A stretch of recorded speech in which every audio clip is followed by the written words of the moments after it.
everyone. It is 7:02 on May 10th. I would like to open up the Howell Township Council regular meeting. I would like to call the meeting to order. This meeting is being held in accordance with Public Law 1975, Chapter 231, Open Public Meetings Act. Adequate notice has been provided by transmitting the notice of this meeting to the Asbury Park Press, the Tri-Town News, and the Star Ledger by posting it on the bulletin board reserved for such announcements in the Township Municipal Building, and by filing it with the municipal clerk on January 11th, 2022. This agenda is complete to the extent known, and formal action will be taken. Roll call. Councilman Bonovich? Present. Councilwoman Brennan? Present. Councilwoman O'Donnell? Here. Deputy Mayor Richmond? Present. Mayor Berger? Present. I would like to stand for the Pledge of Allegiance, and please remember all of our fallen heroes here and abroad. I pledge allegiance to the flag of the United States of America and to the republic for which it stands, one nation, under God, indivisible, with liberty and justice for all. And a moment of silence, please.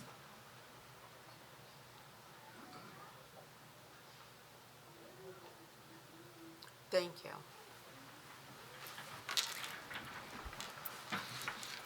We did not have an executive session meeting, so we would move forward to the acceptance of the minutes for April 5th. May I have a motion? Make the motion to accept the minutes from April 5th, 2022. Second.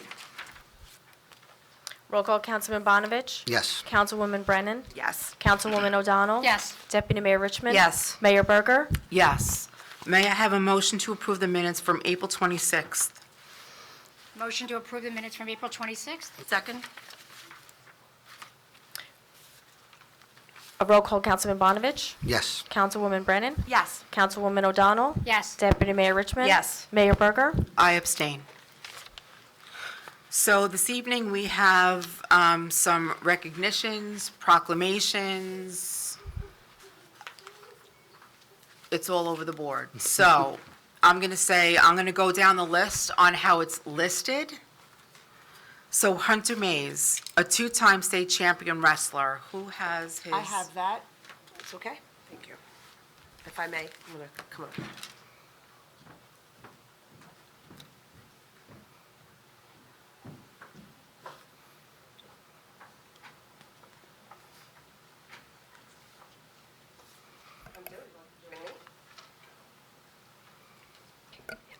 Okay, just wanted to make sure. Thank you. So I have a recognition from the mayor and council for Hunter. We're going to read a little bit, brag about you a little bit, and then I'm going to ask your coaches to come up and say some words. In the meantime, before I read ours, I'm not going to read this one, but this is from Senator Singer, Assemblyman Sean Kane, and Ned Thompson, our Assemblyman.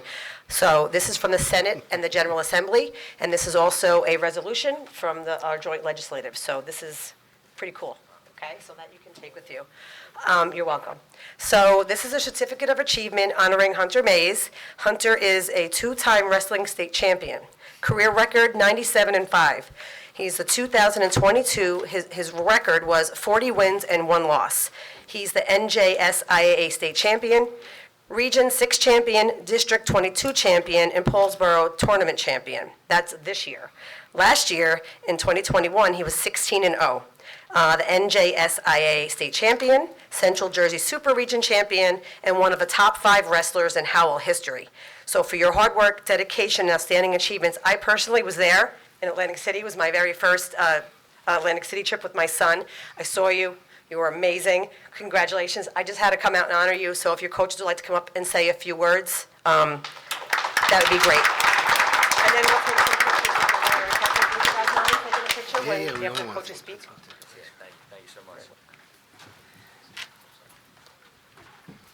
Thank you. I just want to thank the mayor, thank you, the town council, everybody.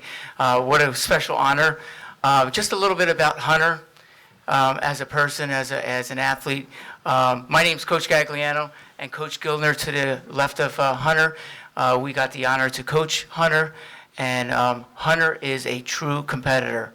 And just hearing just his credentials, a state champ, 97-5, won all those tournaments. But also about Hunter, he is a competitor. He trains. Everything he does, he wants to win. And he's just, every tournament, he had one loss in the biggest tournament in the country, which was called Powerade. And I'm bringing that up because, some people look at like, oh, he lost. He was in, he likes to compete, he likes that edge, and he lost, and he just came back and trained harder, and knowing what he had to do to win it all. And when he won the state title, his second one, Howell has a very rich tradition in wrestling, and he's the first one out of over 50 years to win the state title 2 times. And he won his title this year in front of 13,000 people. And the bigger the match, the more he competes. So, thank you. And he's also an attending rider on a full scholarship.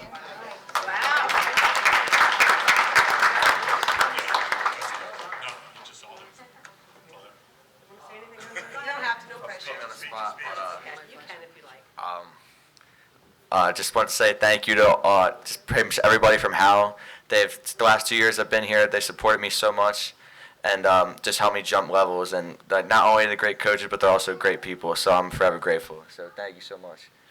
And yeah, that's pretty much it. Thank you.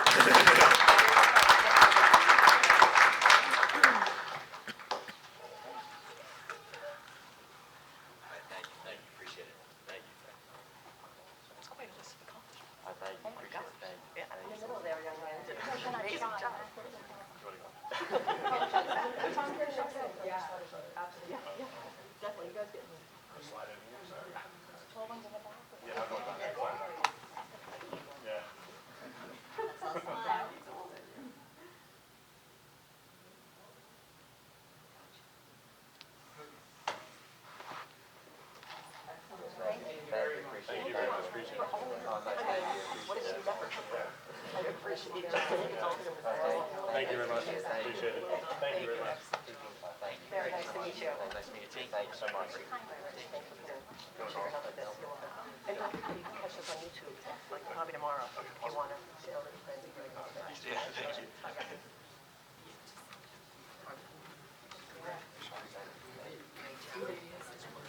That's it. Go back and do it at home.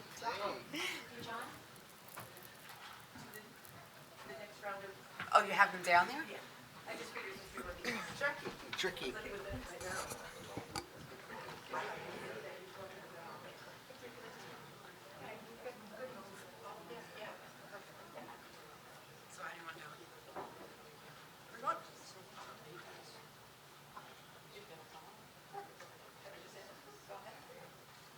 Good evening, everybody.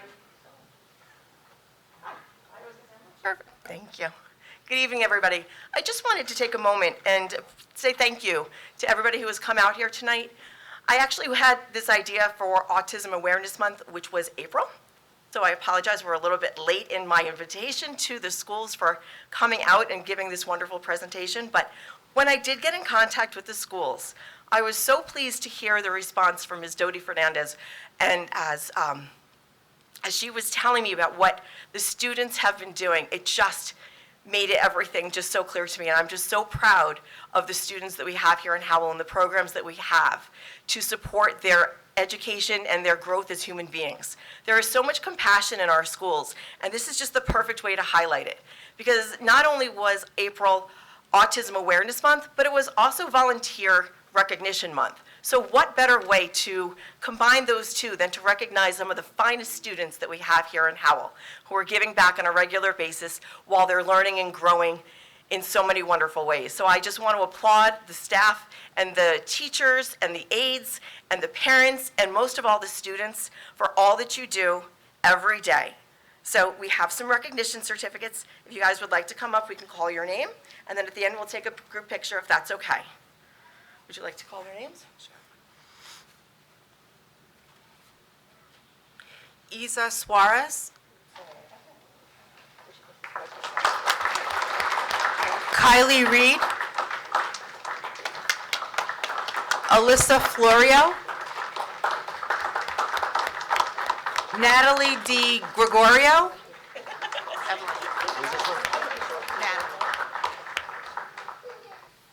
Sophia Cortina. Sophie Barcalo.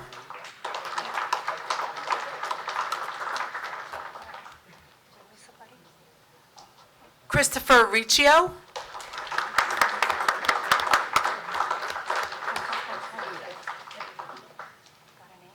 I'm gonna kill this one. I'm sorry. I'm just saying it. I'm going before I get in. Epony Peltier. It's Epone. Okay. Sorry. Joseph Lorenzo. Alea Garcia.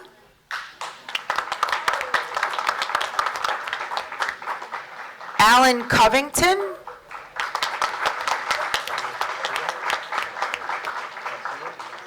Lawrence Cameron.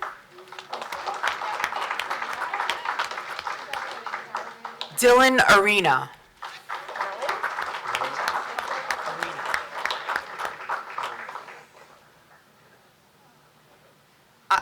I would just like to add, so I am an aunt of an autistic nephew.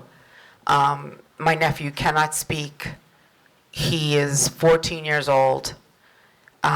He does know how to work through his iPad. So I know all of the challenges that parents and students go through.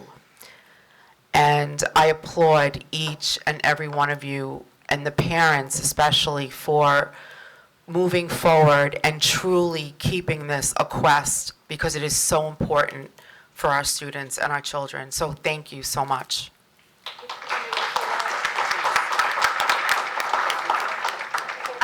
I would certainly be remiss if I didn't invite Ms. Dodie Fernandez to come on up with her colleagues as well. And I would also like to see Mr. Kevin Garrison come on up, because I know that he's an integral part of the program that these children have been participating in. I would really appreciate it if you have a couple of things to say to explain what's been going on. Thank you so much. Thank you. Good evening. Thank you for having us from the school district here tonight. I would like to ask that all of our staff members also come up and join our students. I know some of you are trying to hide in the background, but we're not going to have that, so please come forward. So my name is Dorothea Fernandez, and I am the proud director of Pupil Services Department for the Howell Township School District. I have the pleasure of being here this evening with several staff members and our students from Howell Middle School North. Howell Middle School North houses several special class programs for students with autism and other cognitive and developmental disabilities. An integral part of our special program allows for students to engage in community-based instruction. The district provides students with opportunities to work on IEP goals and objectives while remaining directly engaged with the community. Local shopping venues, restaurants, and other community providers have partnered with the district over the years to ensure that our students with special needs are provided with successful, meaningful, community-based learning experiences. When the pandemic hit, like many other things, community-based instruction came to a halt. Our staff needed to find ways for students to work on necessary skills that allowed them to participate as members of the school and greater Howell community.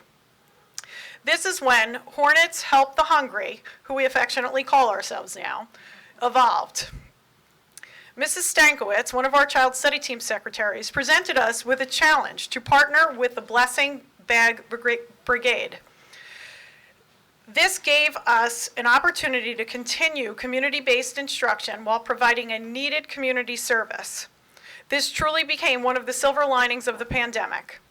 This program not only allowed our students with autism to work on the goals and objectives within their IEPs, but also provided a substantial community service by providing over 1,500 bagged lunches to the homeless.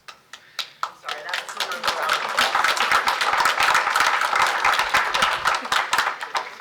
Under the direction of Ms. Hartman, Howell Middle School North school social worker, and our Howell Hornets peer mentors, who are all here this evening as well.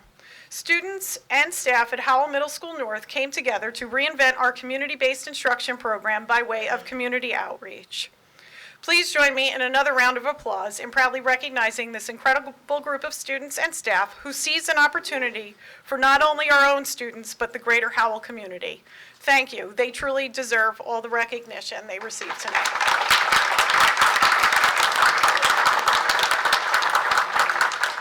I'd also like to thank the partnership of Mr. Kevin Garrison, who I believe is here this evening as well, who is the founder of Blessing Bag Brigade, who allowed us this opportunity. So thank you very much for your support and for being here as well.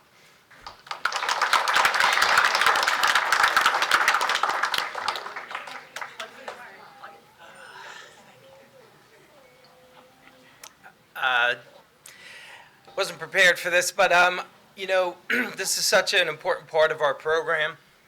I'm always touched by the special needs kids that come into our programs. We're in about 10 different schools throughout Monmouth, Middlesex, and Ocean County, where we bring blessing bag supplies to these schools, and the kids work on these bags and put them together for life skills.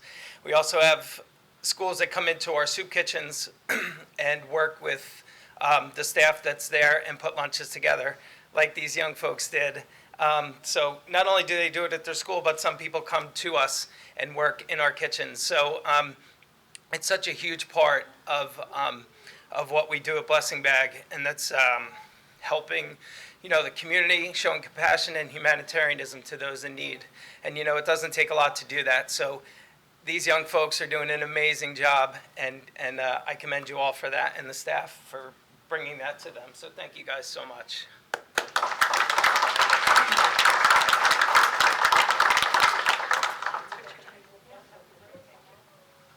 Can we all get one?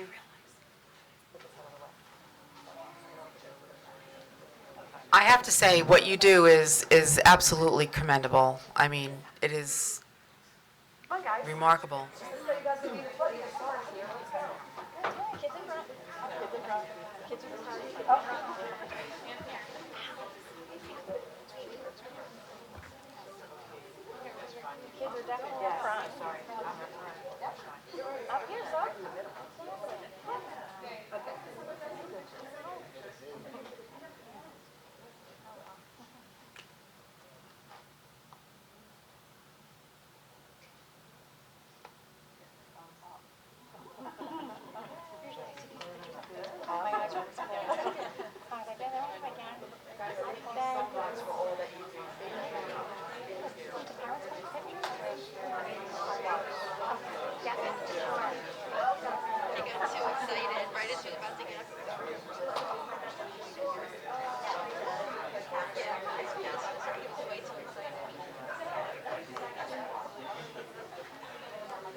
Me?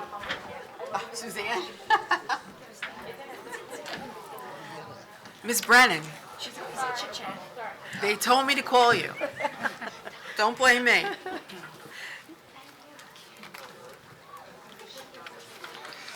We also have two proclamations. The first proclamation is for Brain Cancer Awareness Month. Councilwoman? I actually give it to Suzanne. Ah, Councilwoman? You got it? Yes. Thank you very much. So I feel as I read these proclamations, I'm always talking about my family, but in this case, I have to tell you, I lost my mother 30 and a half years ago to brain cancer. So another one that is near and dear to me. And I hope that this means as much to others as it does to me, who have seen their families, their loved ones, friends, whomever, go through such a terrible disease. So in recognition of Brain Cancer Awareness Month, whereas brain tumors do not discriminate, primary brain tumors, those that begin in the brain and tend to stay in the brain, occur in people of all ages, but are statistically more frequent in children and older adults.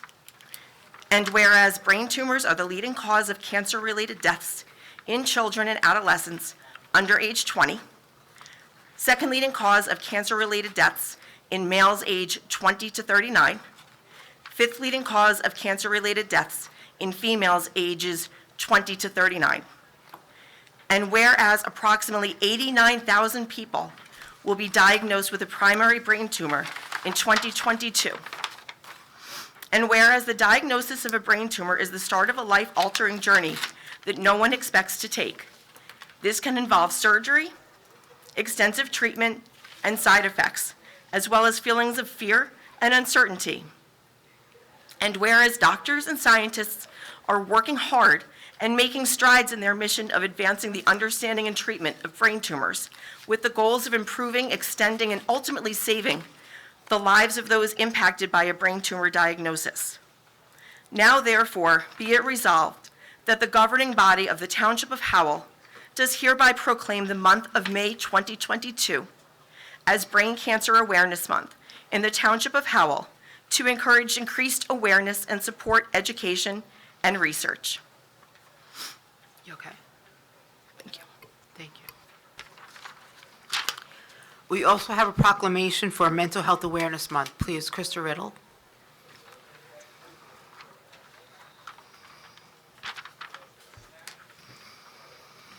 Hi, everybody. For those of you who don't know me, I'm Krista Riddle. I'm the Howell Alliance Coordinator. I'd like to thank Deputy Mayor Richmond for initiating this proclamation for May as Mental Health Awareness Month. It is an important thing to create awareness for, so thank you.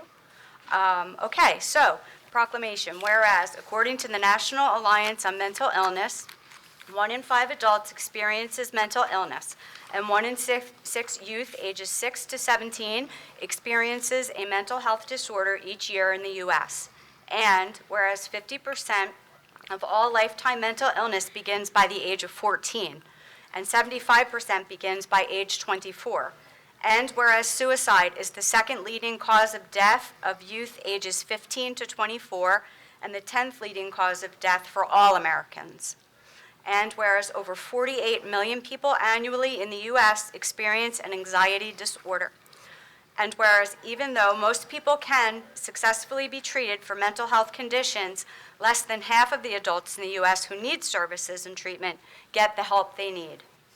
And whereas the Howell Alliance for Substance Use Prevention and Mental Health Awareness remains committed to providing mental health education, public awareness, information on mental health support services, quarterly mental health first aid trainings, and stigma reduction initiatives in Howell so that all our community members feel supported and able to seek assistance for mental health conditions. Now, therefore, be it resolved that the governing body of the Township of Howell does hereby proclaim May 2022 as Mental Health Awareness Month in Howell Township and commend its observance to all citizens. Thank you. Thank you. Thank you.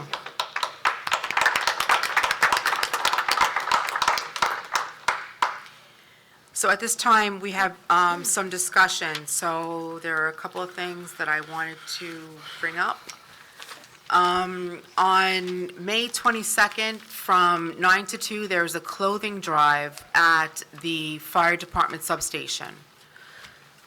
So if you have any clothes that are in good shape, if you can bring them there, that would be fabulous. There's also Dine to Donate for Officer Sean Archer.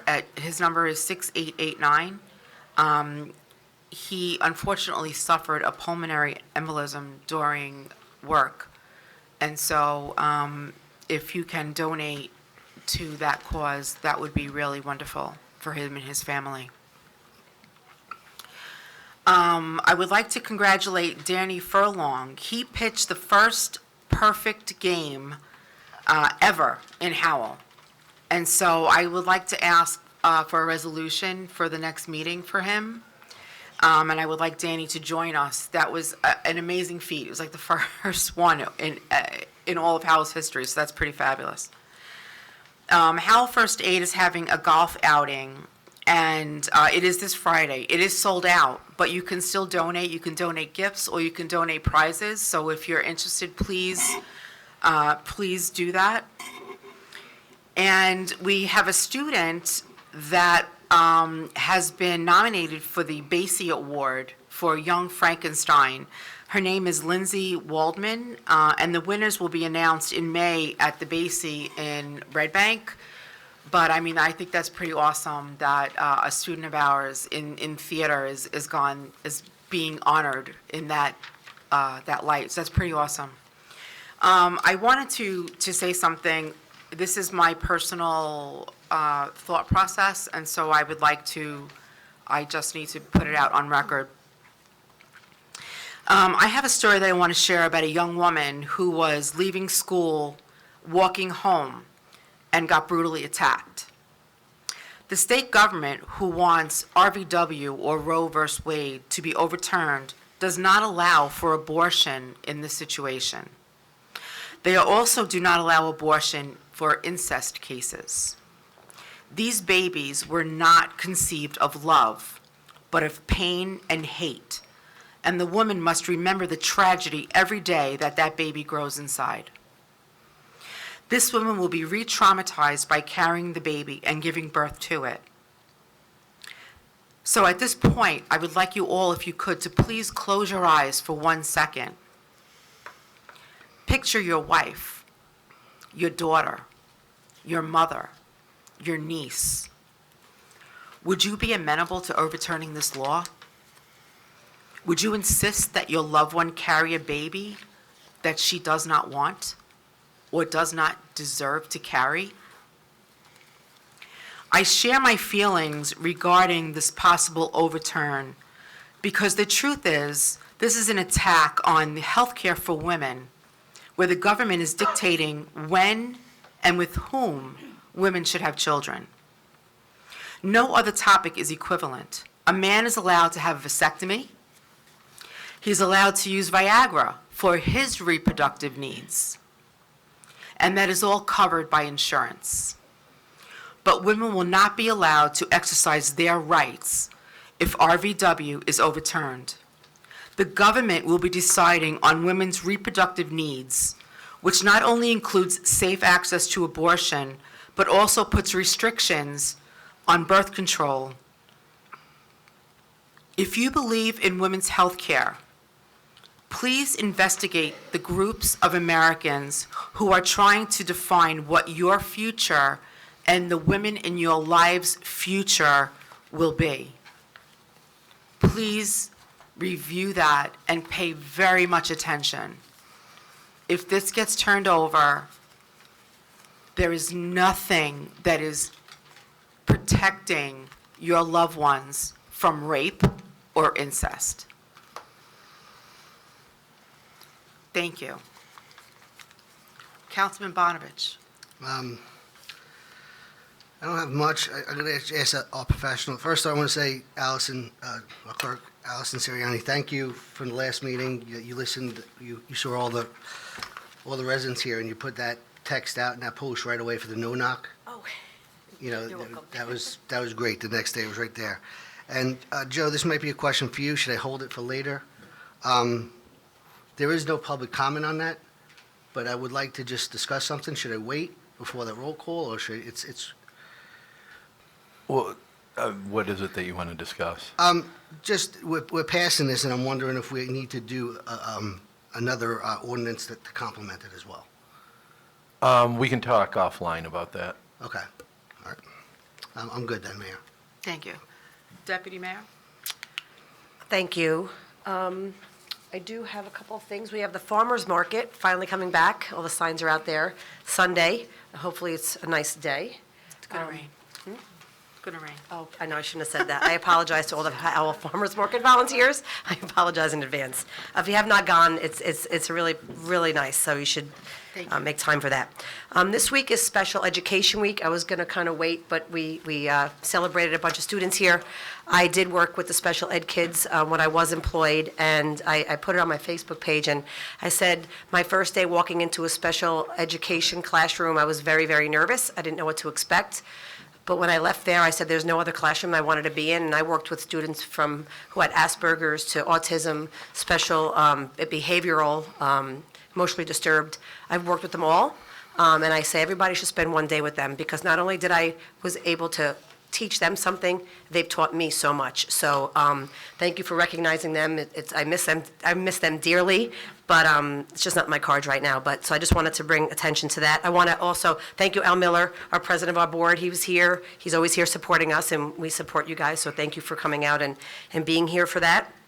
The Wall of Heroes, we are still accepting pictures and applications. It's an ongoing thing. We are doing the unveiling on Thursday for anybody who's worn the uniform in any aspect at any time. Please feel free to submit an application. And if you'd like to come to the ceremony, we're going to start it up in here and then move downstairs, but that's Thursday at 10 o'clock, 10 a.m. here. And thank you to the manager and everybody, Paul Novello, who helped this come together. I'm excited, and I can't wait for the unveiling of that.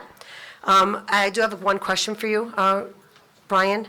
The summer camp, I know that everybody's been struggling hiring. Oh, you have something? I'm sorry if I'm stealing your thunder, but I'm just wondering, and I'm concerned how we're doing with the staffing process. I know everybody's struggling to get people to work for them, so are we okay with that?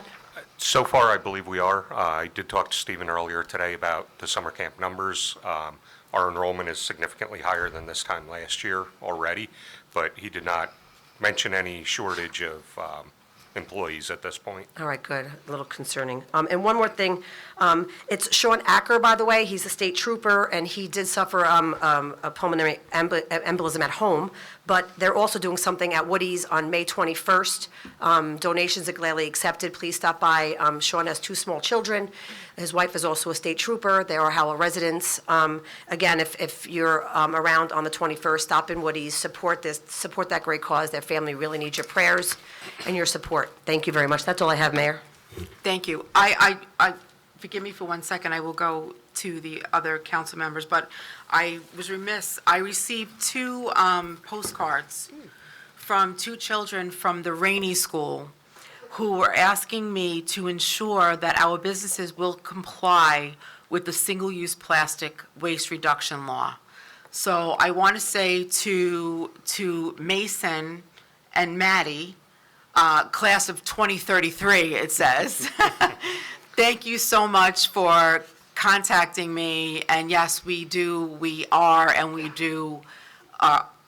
abiding by the plastic bag rule. So thank you so much for being involved.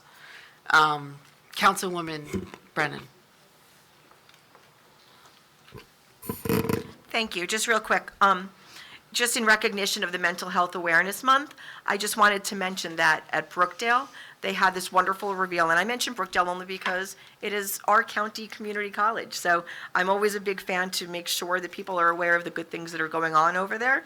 And like I said, there was a reveal of the Caroline Huber Holistic Wellness Center on May 5th. And it's really important to know that this has been something in the works for at least a year, to my recollection. And it is designed with the intent to help the whole student, from mental health issues to food insecurity and beyond. So I'm just really proud that here in Monmouth County, we have a community college that cares and is cognizant of the challenges that its students face. And they don't just recognize it, but they are working to help the students who need any assistance, and their staff as well. So I just wanted to point that out, and that's all. Thank you. Councilwoman O'Donnell. Thank you. It was interesting that this came up tonight, and people are talking about working with children with special needs. And I will say that one of the most touching year that I spent in Howell, and I've been here many, was the year that I spent at Gribbling School with a 5th grade class. And although it certainly opened your eyes to many things, I've been very fortunate. I have 2 grown sons. I never dealt with special needs education then. I will say that in that classroom, it's heartbreaking at times. And I'm not telling anybody anything new that works in any of our schools, which deals with special needs all the time. But it was a tremendous year for me, agonizing, and I will say that I don't have the guts for it, so I applaud you all that do. Important to me also is the Senior Center on, I think it's July 2nd, is doing vaccinations again. I would encourage you to call Melanie at the Senior Center and find out if there's paperwork that needs to be filled out prior. Also, I thank the manager for the solar train that seems to be moving along. The Collier Engineering firm is now looking into it. This is something that I've pretty much been hounding you with for about 3 years. So I thank you from the bottom of my heart that possibly we'll have something encouraging coming there. Let's see, what else? And as Deputy Mayor mentioned, the farmers market Sunday, it is one of the most welcome things in Howell that I think we've done. And other towns are very happy to come because our farmers market is warm, engaging, and always has as many different vendors as possible. So I don't know where they're standing now in terms of vendors, but if they feel that they need more, they're very eager to go find that support system that they need. So thank you for opening up again on Sunday. There was one other thing. Oh, and I did want to ask you, Mr. Deegan, I realize that the Dangerous Tree Program is progressing, but I was just curious. Can you just give us an idea of where they are now and the anticipated changes or steps that will happen in the next 60 days? Actually, part of my report, they completed their survey, and DPW reported that they submitted the deliverables. DPW has already started taking down some of the trees that were marked that were easier for them to deal with. They're going to be working on getting a quote from a tree service to take care of some of the larger, more problematic trees. I know that we're working within a certain financial pool, but do we have an idea of when we will be able to look at this as a completed project, after we use our professional tree people? Well, I believe this will be an annual revolving project. We're going to be doing this every year going forward. We haven't gotten the quotes yet for the trees that the tree service will be taking down, but obviously that'll depend on how much our staff can handle. Yeah, when the Collier's engineering report comes in, will they be addressing the timeline and the expenses and the areas of how that will be dealt with, and what would that schedule be? They only identify the trees. They don't give us pricing on that. And when will the report be finalized? Oh, it was March, I'm sorry, right?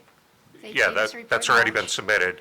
Paul has, Mr. Novello has forwarded that out to tree services so we can get quotes back. So we're basically waiting on bids? Yes. Are we going to be looking at this in a quarterly fashion, or are we going to be aggressive in looking at the entire town, depending on what company thinks they can work with, what trees and what our in-house people can do?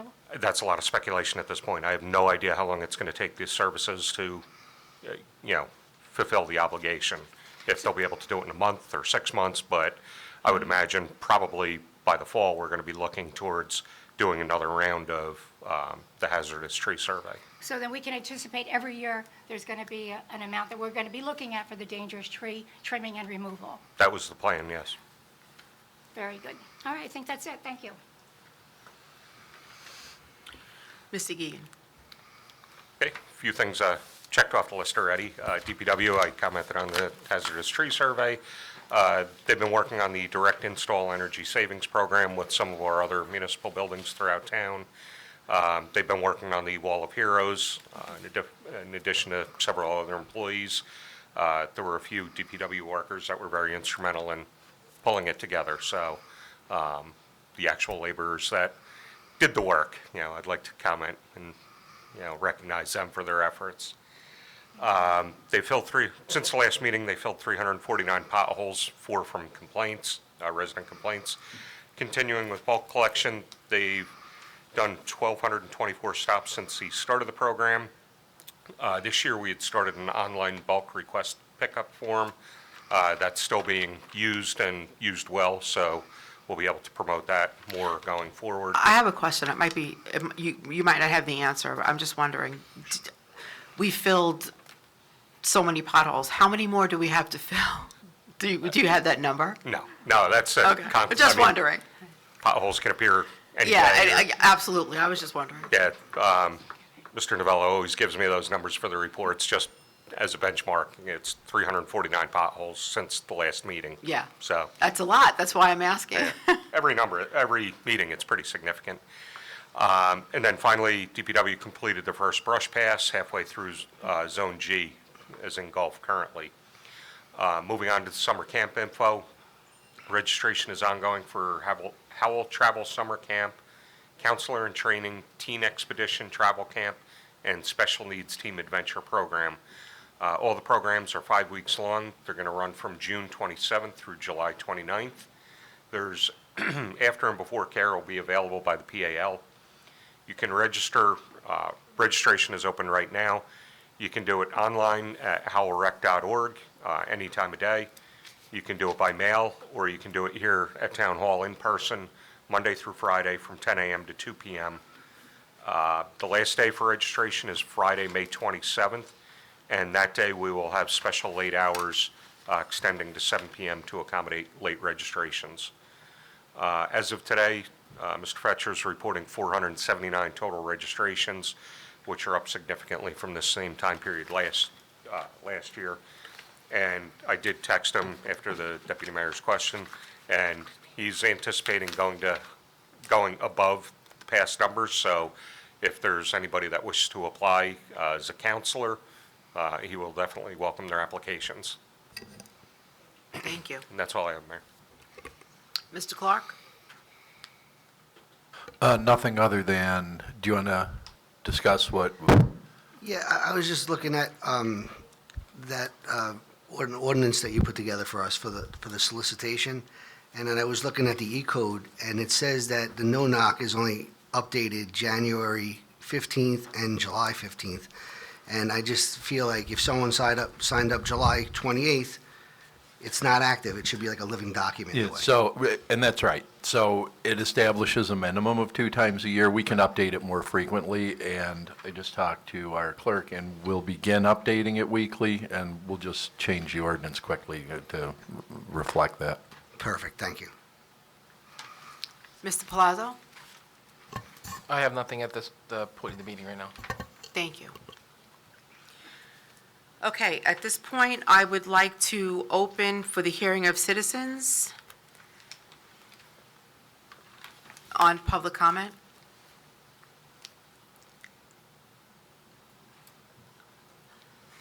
Ms. Holmes?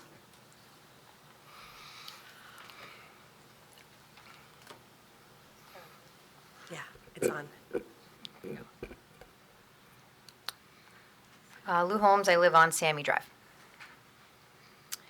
Mayor, Deputy Mayor, members of the council. We moved to Howell about 10 years ago when our kids were only 4 and 2 years old. They've made friends here, joined the local sports teams, played outside with other neighborhood kids, which, as you know, is a rarity at this point, and represent our schools, which we couldn't be more proud of. We've attended many events that the council supports, and we will continue to do so. My husband and I volunteer our time coaching both soccer and basketball for the towns and schools, which many of you know is no small task. But we do all of these because we love our town and our neighborhood. My brother lives around the corner from me with his family. They also have similar aged children and enjoy many of the same experiences as us. Neighbors in our neighborhood continually help each other. When it snows, we dig each other out. When power goes out, we share generators. We watch each other's homes during vacations, bring in Amazon packages, walk each other's pets if needed. We sit outside and wave to each passing car, even if we don't know each personally, but recognize the cars that someone is in our neighborhood. We know them. This is special. This is something that our neighbors, who have been the original owners of this special area, my direct neighbors, and myself with countless others, are afraid is slowly slipping away. And it's not on our terms. Tonight, I have come to address an ongoing issue in Howell, specifically Heritage Point residents. Don't think for a second, though, that this is limited or stops in our development. As you are aware, last week, one of my neighbors spoke to you about the continued effort occurring in our neighborhood, a shift She spoke of realtors and solicitors harassing and bombarding the development, encouraging to sell our homes. Not one of us has a for sale sign up. Not then, not now. She spoke of the direct interactions many of us faced and still face today. Examples include blocking our driveways, approaching my children and others at our playground, asking to take video of them on our playgrounds. This is a child that was directly approached by an adult. Circling the streets while taking photos of our homes, calling and texting with offers, and placing offers in our mailbox. This is the definition of blockbusting. It is a method of manipulation to sell or rent homes.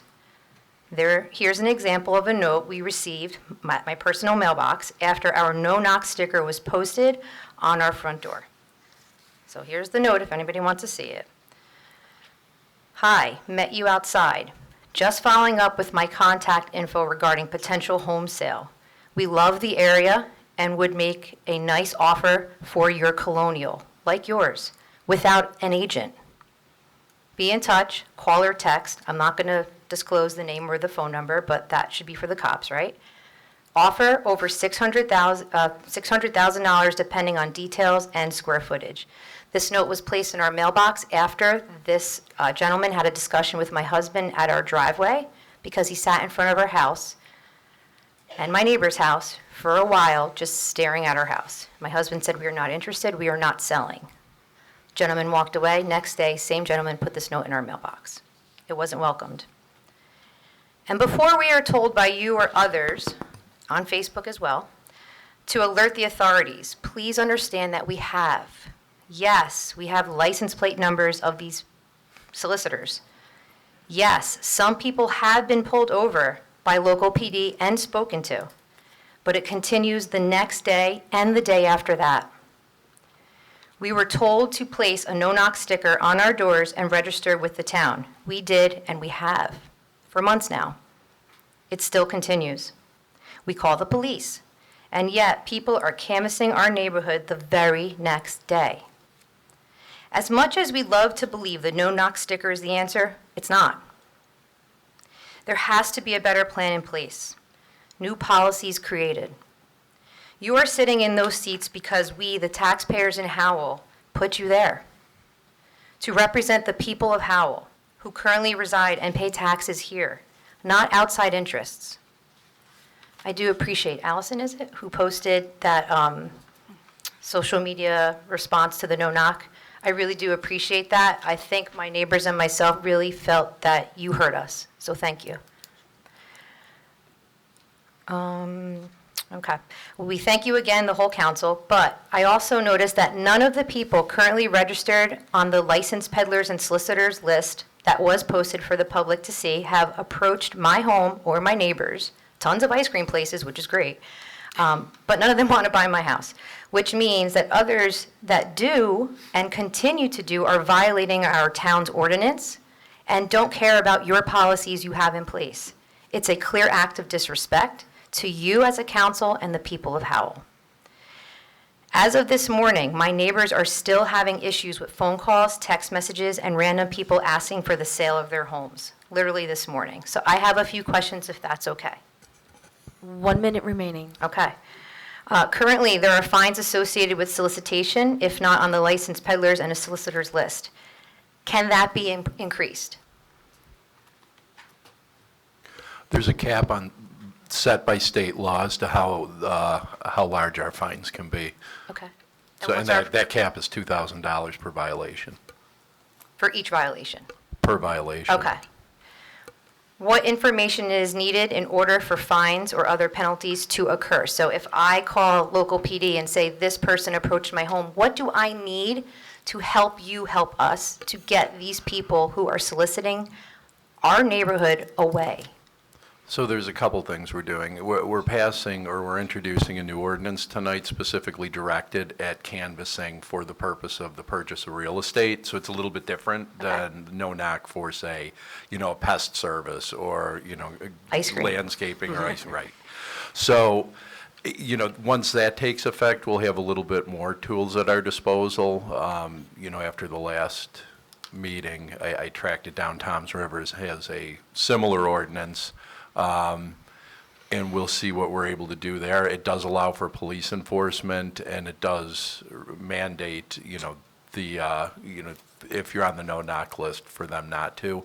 It also prohibits the placement of solicitation materials in the mailbox. It allows for them to come through the postal service, I but saw that's that. a I little read bit of a that. different animal. Right. So ultimately, one thing that we are not including in our ordinance at this time, but that is in the Toms River ordinance, and we may take it up in the future, is sort of the creation of, I forget exactly what they term it in their ordinance, but it's sort of solicitation-free zones where the manager and the attorney and whatever designees of ours can take testimony, gather evidence, information, and make a recommendation to council that, from this street, down these streets, to this street, there's no solicitation for the We don't purpose have of that. real estate. That's not introduced at this point in the That's new not ordinance. introduced at this point. There were some concerns I had, legally with that. Sure. That I'm trying to tease through before Okay. I put it in for maybe a further amendment. But right So- now, we're introducing certainly something to ban the unwanted solicitation for the purchase of real estate. Love that answer. But my question actually was, what do I need to provide to the police when I call them? Do I need to give the person's phone number, their license plate? Well, What is it that they're going to need to identify these people? So right there, you have a card. So the ordinance isn't introduced right yet. Right, I'm aware. So, but let's say that card comes in your mailbox again. So first of all, it came in your mailbox. So Sure. you'll document that. Yep. You'll provide the card to the police because it'll have a name and phone number. Okay. And then at that point, they'll issue, I would imagine, the equivalent of a summons, and then they'll end up having to come into to our court.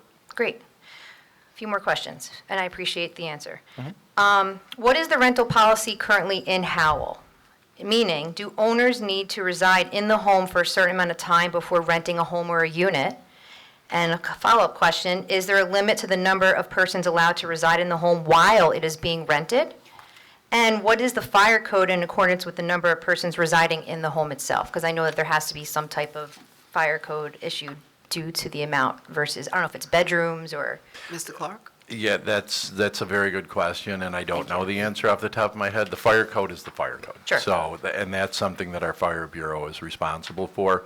In terms of renting right away, I don't think that there's anything that requires an owner to reside in the house before it's rented.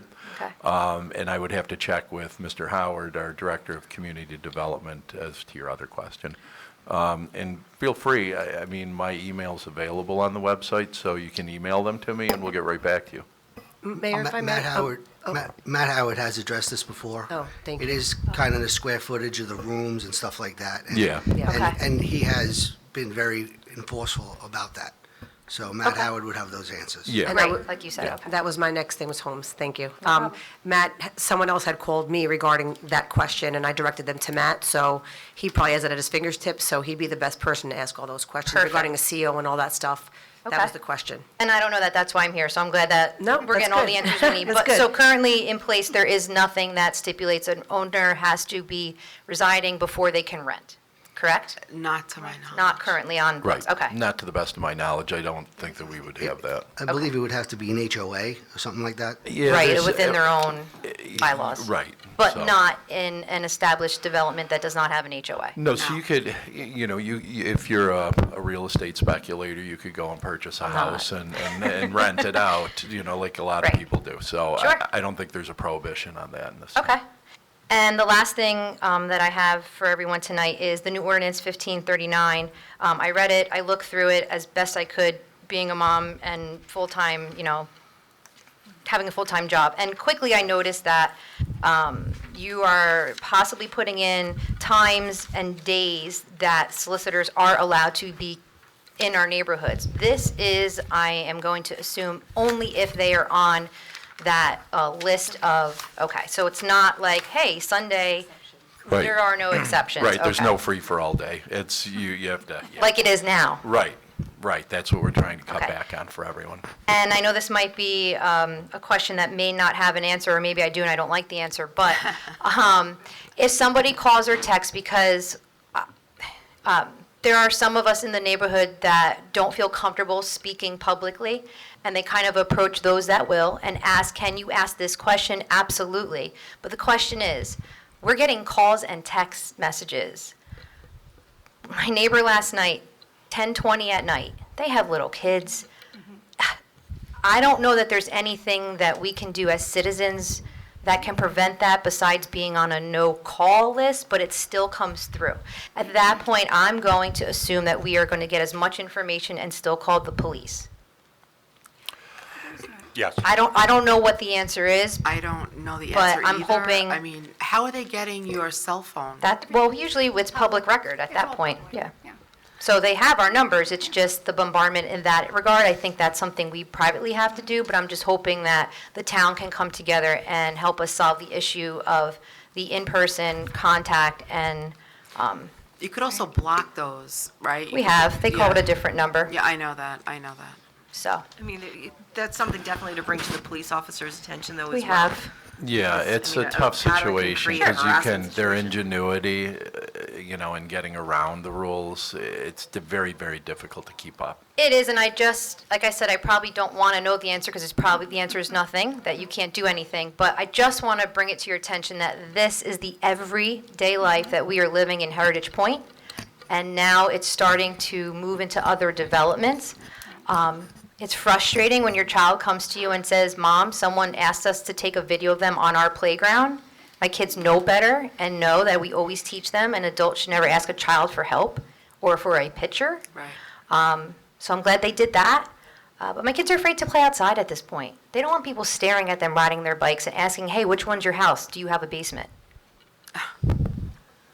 So I thank you for your time, and I really appreciate it, and I look forward to Very sorry that you're emailing. dealing, very sorry that you're dealing with Us this. too. That's, it's, intrusive. It's Yes. very intrusive to you. So really, I hear you, and I'm really sorry that that's happening. I appreciate your time. And you do know, and we've all collectively, and Joe Clark has been doing a great job investigating other townships that are doing things to protect the residents, that we are listening, we're implementing things within our jurisdiction, and we are listening, and we're I think we're all putting our minds together, every little thing, maybe call the federal FTC about the phones, about your phone calls, and, use all your outlets, tools that you can, because we are listening. I don't want anyone to think we're not. You are, but- because I do appreciate the fact that within the last meeting to now, there's an ordinance already possibly that can be put on the course. books that can be implemented. So I do commend you all for that. I'm just not sure what we can do when it comes to cell phones. Me neither. Yeah. But, when it comes to any telephone, house phone, cell phone, it's all public record. And although I don't get calls to sell my home, every day I get a call saying that I ordered something from Amazon and it's going to come tomorrow. And I'm sure you've all experienced this. I don't know that we have any jurisdiction over the public records or the phone calls. Right. But I am really concerned with, if a note goes in your mailbox, I'm sure that's federal, correct? You Yes. cannot Well, it has do to go that through in a U.S. mailbox. Postal Services, correct? In order for Correct, it- you can right. report And it if to the that person postal has their service name as on well. it, Right. Yeah, that was a dumb Kind of move. silly, right? I would Yeah. share that with silly. the police department It- as well. It will, because it happened this Yeah. week, and And the postal yeah. inspector Yeah. as well. Mailboxes are off target for anything other than something that has the proper stamp on it. And so is my home when we said we're not interested. I would agree. That at that point is trespassing. Understood. So, but Right. thank you, and I love your shoes, Mayor Berger. FTC, by the way, try that for your phone, the calls, FTC. Got it. Just as a quick follow-up too, I mean, like I said, my email's available on our website, Matt Howard's is. If you want to call, talk, email, we can meet, whatever you want. We're happy to try and help while we're working our way through this. Sounds great. Okay. Thank you so much, Thank everyone. you. You're welcome.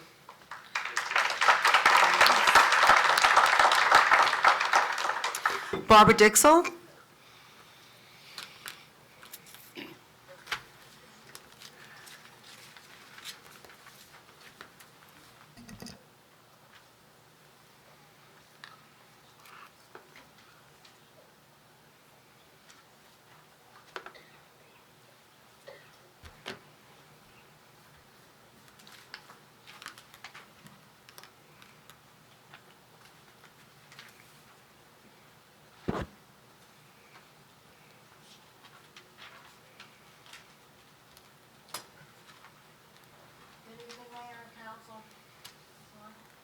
Doesn't sound like it.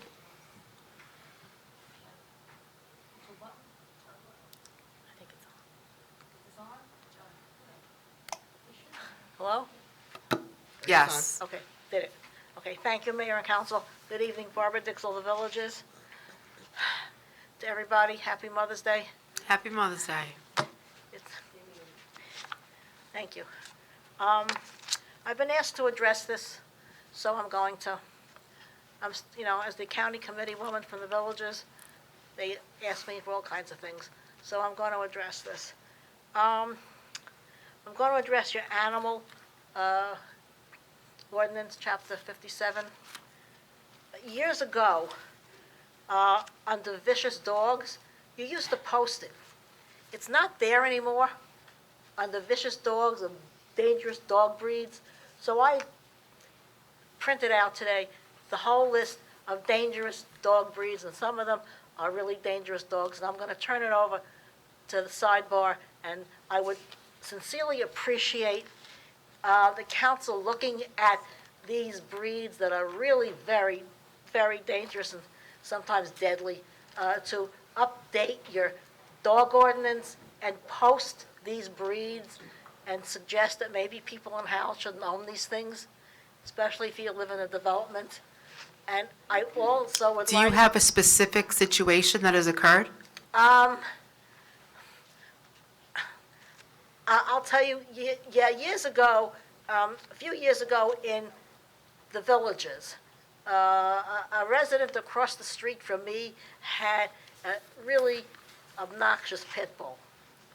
And a house on the other side of this lady's house had one of these little things that weighed 5 pounds wet. It was a lot.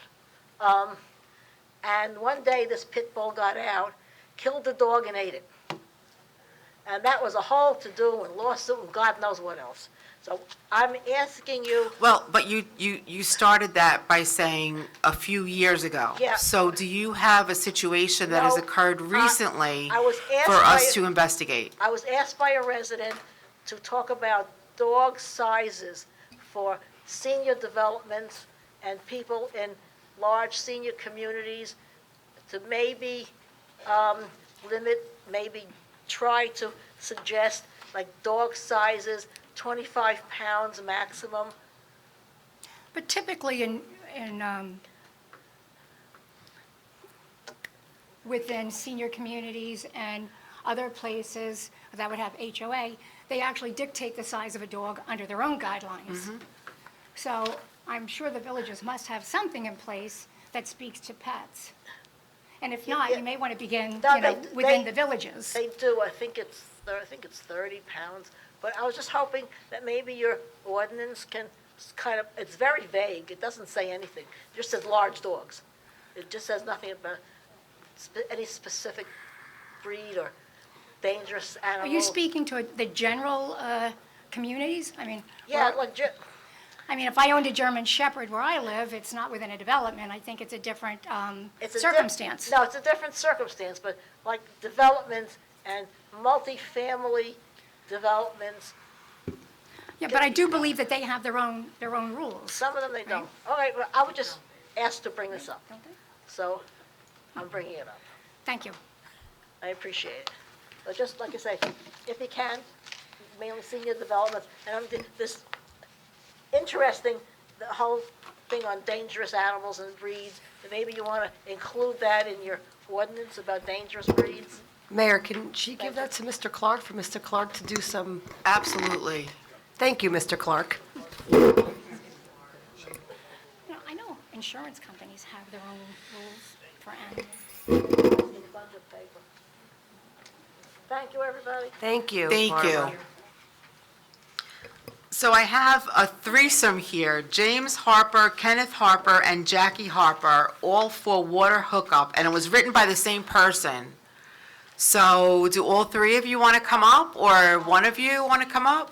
The other two were at a fire commissioner meeting. Okay. They are going to their meeting, and then they were going to get here as quick as possible. Did you want to come up? Because you're the only other person on the list. Is that the next topic, or? Well, you're up next. Otherwise, I'm going to close the public portion. So if you do want to comment, please come up.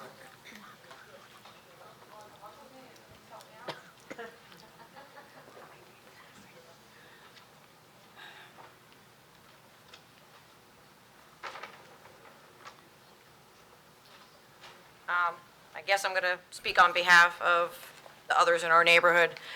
Our concerns with the water hookup are, a lot of us have wells that are brand new. Me especially, I had one put in 6 years ago in 2016, which was approved by Howell. I lost my well completely and had no choice but to put in a new well. I do know that in 2014 is when it started with the putting in of the city water. And I put in my well in 2016, so there's a lot of residents that feel as if we're being forced into hooking up to something that we don't really need, because our water is completely 100% drinkable, been tested when we put it in. We kind of frown upon the recycled water that comes from our lovely friends at American Water. I would rather drink my well than drink something that's been recycled and chlorinated and everything else. Yes, they were just out not too long ago doing something in our neighborhood, and our toilets, once again, it was like from the beginning, decided to geyser out of our toilets in our bathroom. Don't know. Bathrooms got splashed. Splashed. Everybody's in the This was recent. This was like within the last couple of weeks. We didn't understand why they were in the neighborhood, like they were doing something to the sewer lines or something, or the water lines. And literally, my neighbor's like, "Are you home?" And I'm like, "No, I'm at work." She says, "Our toilet just went all over the bathroom." All three bathrooms blew up. So, Water everywhere, like that much, just. I have a joke, but I'm not going to say it. I mean, there's a lot of concerns. Mr. Geegan, can you help us with this? Well, as you're aware, Mayor, this is something the town's been working on for Oh, I know. a decade at least. I know. I'm well aware the- of that as well. The ordinance that's before you now is actually extending the mandatory hookup by 1 year. We were able to get New Jersey American Water to extend their water requirement by 1 year, so our matching sewer ordinance is being extended. So that's what we have before the council now. But this is, I mean, my well is only, literally 6 years old. I'm over 200 feet in the ground. My water is the most wonderful water ever. I would never drink anything other than my water. And and that was $10,000 that came out of my pocket to replace my well. And now I have to condemn it or put a bypass into, and I have to hook up to city water. I mean, I don't. We're being forced, actually. We feel like, well, we are being forced because we're Freewood Acres, and the ordinance was put against only us. There are other neighborhoods that are that aren't being forced. Why are we being singled out? I live near them. My name's Glenn Veracruz. I live right around. We're all there. on the same street. All on the same street. We took out the permits. Yes. We took out our permits, we passed your inspections, and our water passed the tests to be safe to drink. How can it be condemned? And how could we be forced to hook up to this? I mean, there's a lot of people with brand-new wells. I mean, hundreds of us. And some people can't even afford it. Yeah. And then, yeah, I average- can understand there are people that can't afford to, and there's people that can't afford to hook up either. And if they don't get that grant, if they don't qualify for it, then it's still coming out of their pocket. Have you guys applied for that grant or no? We And if you did apply and you met the needs, No, I wouldn't be able, I you would not qualify. you- I know I wouldn't. Okay. We don't want to give up our well either. And I don't wanna That's- give up my We don't want well. to give up our well. Is it possible for administration to put the history of, unless you've lived there for, okay, so then There's you're. history, there's, No, I mean, you're aware of why these things were in place and. I'm sorry, go ahead. No, no. But, I mean, it's not as though it was just something that was decided arbitrarily. No, we're asking questions so we can help you. You guys should We're be asking. aware of it, because we did, there were letters sent to you guys. So you Yep, were I aware of received all the them. details Harper, I have of them. Yeah, I what have them our all. concerns were. And we never got a reply on that as well. I'm sorry, you know, I wasn't referring to that. I was referring to the well- decades of the issue. You know, The- the wells and the septic tanks The were re- located the close reply together. to that letter is these ordinances tonight that we're extending it another year for the water connection and the sewer connection. And if we could get creative in the next year or so and figure something out, we will. So please relay everything to us. Because You know, especially if toilets are, if water's coming backwards and there's some damage, I mean, but maybe there's something that could be done to help you with I that. mean, we were one of the people that, we had to have our house aired out by the fire department because of the gas fumes from before they fixed the sewer line.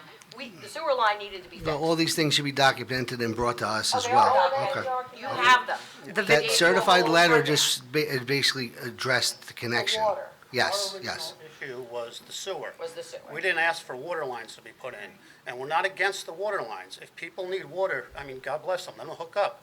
But we put the investment in of our own money to To do our wells. to do our wells and get good water. So, I mean, all we wanted was the sewer fix. And I understand why you put the water in, because you had the roads open, might as well put them in. But We to shouldn't be force singled us out to and be forced. hooked up after the I hear investment you, I'm we put listening out. to you, I hear you.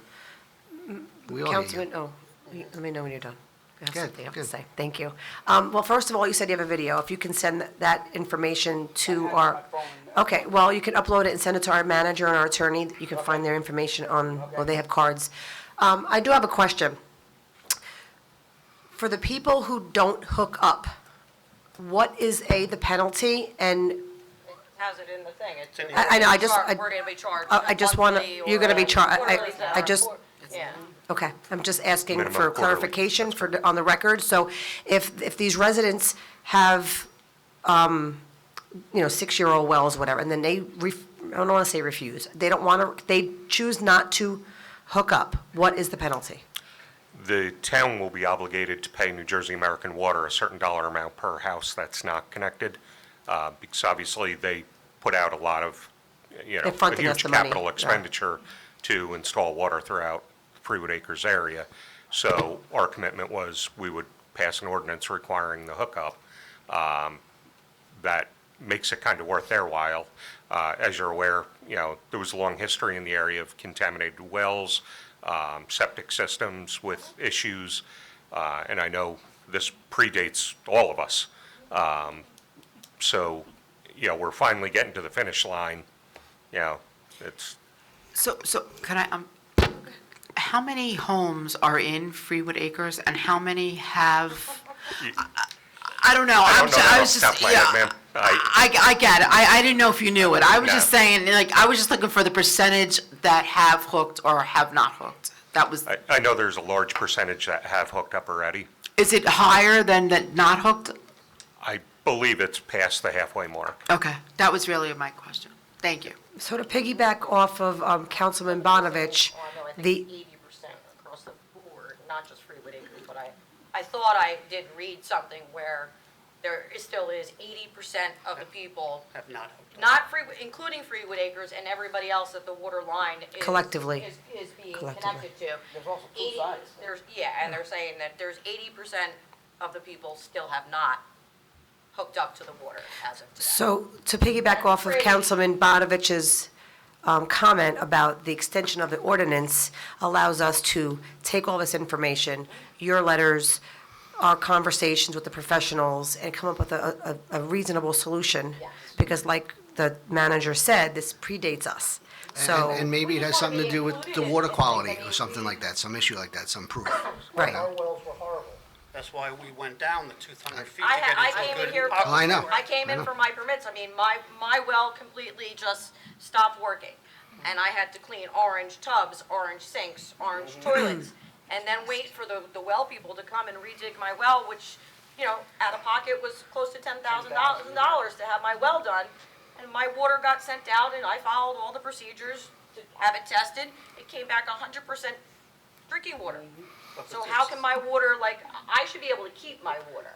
But it's more than the people that drilled the wells. There's people that spent thousands of dollars on systems to clean up their water. Yes. To get their water drinkable also. We're over 5 minutes.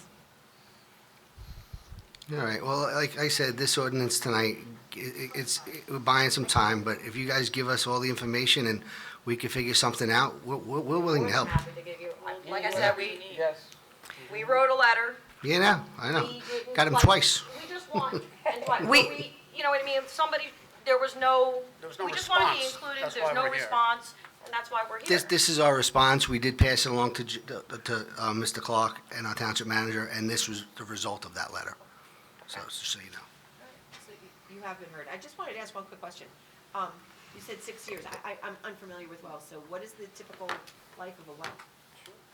It depends on what aquifer you're Right, in. it's If you're the down, aquifer underneath, if you you're know, down deep enough, it should be there's forever. My well, Our wells were I have very, my our well wells almost were very 18, 19 shallow years. in Freewood Acres, so a lot of people's wells were only like 70 feet. 70 feet, 60 feet, and I guess where they were, A lot of iron.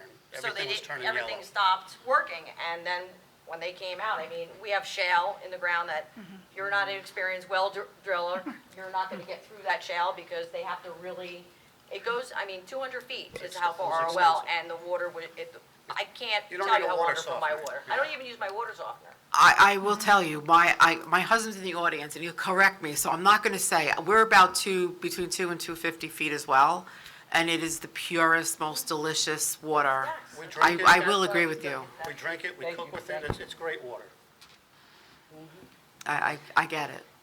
We hear you, just like the other resident, we do. We listen, we hear, we talk to the professionals. Again, there's only so much we can do in so much time, so just be patient and And you coming up here worked, and your letters worked, so that's why this ordinance is up there. Thank you very much. okay. We appreciate your time. Thank you, guys. Okay, at this point, okay.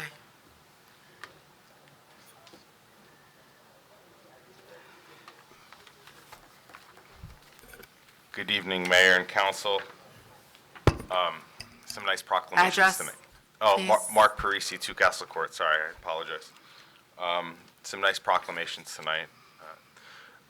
Listening to the residents in Freewood Acres, you know, the art money, Councilman Brennan, we talked about some of the art money and, you know, and deciding what we're going to do with it. It's my understanding that some of that money can be used for infrastructure upgrades, including sewer, water, broadband. Maybe the council should consider possibly doing some type of water offset for the residents in Freewood Acres, and maybe extending, you know, the hookup period. And I understand that the administration has entered into an agreement with, you know, New Jersey American Water, where they have to hook up within a certain amount of time, so that this way, you know, these fees are being paid. But maybe there's a way that you can extend that using some of that art money. It's something to consider. Mr. Clark. I can say it's already under consideration. It's not a new idea. It's something that we've been thinking about and talking about since the ARP funds were first distributed. Obviously, we can't talk about it in public in too great a detail, but understand this is certainly not something new that you're proposing. And it's something that's been under discussion for a long time. Great minds think alike. So what I wanted to talk about was the fact that our planning board meetings are still being held remotely. And I know that on February 15th, this council adopted a resolution saying that it was well past time to return to the regular order of government.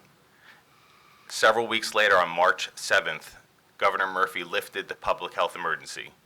These council meetings have been in person since last year. The Board of Ed meetings have been in person since last year. I represent a school district with 10,000 students that are in classrooms without masks. Everybody's able to meet safely. The pandemic numbers are safe numbers. We were able to hold this meeting safely tonight in person. And I just want to know why, in March, the planning board talked about returning in person as of April 28th. They were going to have applicants renotice, and these meetings are still being held remotely. I looked at the bylaws. That's a good question. It says that in the bylaws, it says it's the decision of the chairman of the planning board. You guys appoint the members to the land use boards. And I think it's a fair question to ask why these meetings are still being held remotely, and what is the justification for being able to hold these meetings safely, but those meetings cannot be held safely. I think it's a good question, and you should bring it up to the planning board, because this body doesn't have any sort of authority over it. I did on at the last meeting on the. Special Well, meeting. we And they can't order responded the to you, planning with all board. due respect, they responded to you. Just because you didn't like the answer doesn't mean. What did, I wasn't, what was the response? The response was, that's what they decided, the They're gonna chairman, they remain. talked I to wasn't there, professional. I'm just asking what the Well, response was. You were on the meeting? You were on the meeting? In the planning board? I The wasn't- special special planning board meeting. meeting. Oh, the special meeting, Yeah. yes. So, again, you have a member who doesn't want to take a seat, you have a member who gives up her seat, and you're asking them to make a decision for a planning board that, to be fair, already answered your question. They already answered your question. There's virtual and not transparency, virtual? they sit there, they sit there, they're virtual, that was their decision, they're working, the professionals are showing up, there's transparency with the public. I'm not quite sure why you keep beating that drum. I really don't understand. Because he's right. He's not right. It's their choice. The professionals, the work is getting done of the people. Actually, more work is getting done. They're seeing more people, they're getting more testimony, and they're getting more work done because they're not traveling to and from their building. And again, that's not the choice. And Mayor, if you wanted to have a So we decision, should do the you should take your same. seat. Hey, listen, I'm okay with that too. But you should take your seat. Otherwise, I think you should abstain from even commenting on any planning board Oh, issues. please, I have the opportunity to share my seat, and I have, and it's fine. Perfect, so have I. Thank you. But again, No, we you made a abandoned decision, the your planning seat. board made the decision, Mark. Just because you don't like it doesn't mean you're going to keep beating that drum. That's a conversation to have with the planning board, which you did, and that's where it should stay. I beat it again. I think you're right. Yeah, of course you I have to be Well- honest with you. I think you're right. If every other meeting is being held No, in the zoning board person, meeting is not. then the other And meeting- 60% all of the people meetings like to stay should virtual. be 60% of in people person. in America prefer to stay virtual, and it's working. We're in Howell. Okay. I will, Mr. Parisi, if I might take a moment of your time, I will say that if you watch the planning board meetings, and I'm sure you do, and zoning board, that the maps, I've never seen, and I've been involved with planning board for 20 years, it is so easy to read the information that the applicants are bringing in. So for that alone, I do like that. But I will say that the numbers seemingly are safe today, but those numbers are rising. So we may all be back to virtual in a certain amount of time. Although I know that government likes to keep the beaches open for the taxes during the summer. I think Those that's a numbers double are standard. rising. I'm sorry? I think that's a double standard. Well, I think the double standard is. If we're here, you know, virtual, we're here in person, and we respect that everybody in the room has, you know, done whatever they've needed to do to stay safe, then it's a double standard if the planning board or the zoning board doesn't come in, because they should. Respectfully, if that information that you just gave us was totally accurate, the numbers would not be rising Well, again. it's not as accurate as what you're saying. You're listen, saying it's and- rising now. They've been I'm sorry, virtual Mr. for the Whatever past else you want to 24 months. In fairness, I mean, we're discussing planning board matters, Exactly. and we don't have jurisdiction over it. Agreed. So I would bring it up again at the planning board. We all might agree to do something differently, but if their vote is to have it via Zoom or not in person, then that's their vote. You know, we can't substitute our judgment for theirs. I second what Mr. Clark is saying. This is not the planning board meeting, but, you know, maybe the real answer is the hybrid. You know, the hybrid is that we hear, and like, you know, if one of us couldn't attend, we could be virtual. Maybe the hybrid answer is the right answer.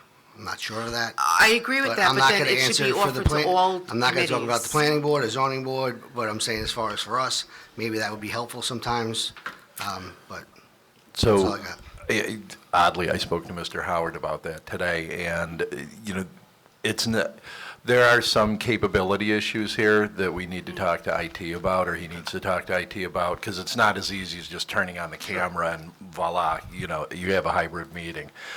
Also, too, I mean, if something happens with the technology and people are going to participate by that way, if that goes down, you cancel the meeting, even if the room's packed with people. So there are some contingencies that need to be worked out It's before safer to go a real either- hybrid can be It's safer developed. either or then. Either or is probably better, but, I mean, there might be a way to conceivably have a hybrid meeting. Okay.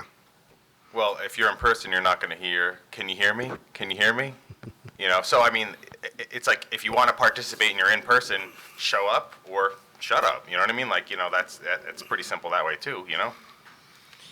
Yeah, I'm a fan of in-person for that reason. I mean, it's, you know, if you want to participate, you make the effort, you come to the meeting. We're all here, you're here, you know, but again, we don't have jurisdiction over the planning board, so I would bring it up there again, but, you know, that's their decision. It just, there was like a disconnect, you know what I mean, between different public bodies having different policies about how they're doing things.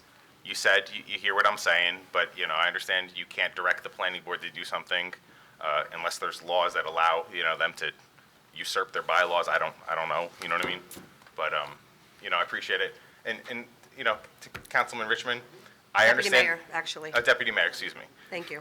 You know, to your point about the fact that more work gets done, I can't disagree with that. I mean, because I don't know. I'm not there. I'm not doing the work. You're there enough to know, Mark. Let's be fair. You're there enough to know. The bylaws doesn't say that we're going to stay remote because we get more work done. It says we're going to stay remote if we can't have meetings safely. And again, just like our township attorney said, this is a conversation for the planning board. Yeah, okay. Thank you. All right, thank you. Have a good evening. Thank you. At this point, there is no one left on the list. Is anybody interested in coming up to talk about the consent agenda items? Seeing no one, I would take a motion to close this portion of the meeting. I'll make a motion to close this portion of the meeting. Second. Second. All in favor? Aye. Okay. Roll call? Oh, I just said all in favor. Okay. I figured everybody was in favor. So I will need a motion for the resolutions, but I would like to ask whoever makes the motion to exclude 22.185 to be voted on individually. 22. Give me a moment. Absolutely. That's the Parent Bill of Rights, Mayor? Yes. Yeah, okay. I'll make a motion for all resolutions excluding 185. Thank you. Second? Okay. This is for the consent agenda resolutions excluding R22-185. Correct. Roll call, Correct. Councilman Bonovich? Yes. Councilwoman Brennan? Yes. Councilwoman O'Donnell? Yes. Deputy Mayor Richmond? Yes. Mayor Berger? No. We have unfinished business. Mayor, we need to go back to 185? 185? Oh, I'm sorry. Yes. Take that back. I take it That's why I was back. a little confused, okay. So you're saying yes I'm to saying everything yes but to everything but 185. And then we have to make a motion. And then we have to vote on 185. So may I have a motion for 185? I'll make a motion to support 185. I'll second that. Roll call, Councilman Bonovich? Yes. Councilwoman Brennan? Yes. Councilwoman O'Donnell? Yes. Deputy Mayor Richmond? Yes. Mayor Berger? No. Under unfinished business, Ms. Sirianni, will you please read the title of the ordinance for public hearing and possible adoption into the record, 0-22-9? An ordinance of the Township of Howell setting forth and amending and supplementing the salary range schedule for the salaries of officers and employees of the Township of Howell. This is for Teamsters Union Local 469. I'll make a motion to introduce 022-9. A second. Excuse me, this is adoption, not introduction? I'm sorry, ladies. Correct. Sorry. Okay, sorry, Alice. I'll remake that motion with that, Adopt, not introduce. with that information, yes. Okay. Did you want to open for a public hearing? Excuse me, Mayor. May I ask that you ask any outside conversations to leave the room? Because there's a lot of noise going on from the crowd. I'm sorry. I didn't pay attention to that. Excuse me, gentlemen, ladies and gentlemen, if you want to further your conversation, we would appreciate if you walk outside. If not, we were going to move forward with this ordinance. Thank you so much. We have to open it up to the public? I would like to open up for public discussion. 0-22-9. I'll close that portion. I'll make the motion for ordinance 22-9. A second. Roll call, Councilman Bonovich? Yes. Councilwoman Brennan? Yes. Councilwoman O'Donnell? Yes. Deputy Mayor Richmond? Yes. Mayor Berger? Yes. Will you please read the title of the next ordinance for 0-22-10? An ordinance of the Township of Howell setting forth and amending and supplementing the salary range schedule for the salaries of certain officers and employees of the Township of Howell. And this is for the municipal judge, municipal prosecutor, and public defender. And it's for public hearing. I would like to open this for public hearing. I have a question, if I may. So I had spoken to you, Mr. Geegan, and asked you for documentation similar to documentation that we would be receiving as, for a town manager or town legal counsel, with what the different towns that we were looking at and what their salary ranges were, and kind of, I was looking for more of an official document. What I saw was just, the town and 2 salary ranges, not knowing where that came from. So I did ask specifically for that. I know Mr. Clark did send me a notice saying that these are the min and the max, but there was no backup behind that. So I did ask, and I did ask a second time. I must have misunderstood what you were asking for. Anytime we've done a salary survey, usually it's our HR contacting their departments, and basically she puts it in a spreadsheet. But I didn't,